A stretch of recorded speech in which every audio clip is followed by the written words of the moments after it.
আমি আপনাদের সন্তান হিসাবে, কুষ্টিয়ার মানুষ হিসাবে কথা দিতে পারি আগামীতে আল্লাহ রাব্বুল আলামিন যদি আমাদেরকে ওই জায়গা পর্যন্ত পৌঁছিয়ে দেন আপনাদের ভোটের মাধ্যমে, আমরা এই 4টা বিষয়কে কুষ্টিয়ার মাটিতে কবর দেব ইনশাআল্লাহ।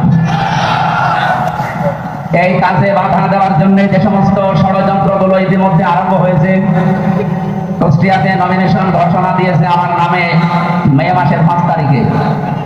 এরপর থেকে অনবরত আমার বিগত দিনের বক্তব্যগুলো কাটিং করে যারা জাতির সামনে আমাকে খারাপ করার জন্য দুর্বিসন্ধি করছে, আমার বিশ্বাসে জাতি কোনো দুর্বিসন্ধি আপনাদের মেনে নেবে না ইনশাআল্লাহ। আগামী কুষ্টিয়ার মানুষের দ্বারে দ্বারে, বাড়িতে বাড়িতে, ডোর টু ডোর আমি এই 6-7 মাস একাধারে এই যাবার পরে যেটা বুঝেছি, মানুষ এখন মুখিয়ে আছে ইনসাফের পথে, দাড়িপাল্লায় ভোট দেওয়ার জন্য। আমি আপনাদেরকে কথা দিতে পারি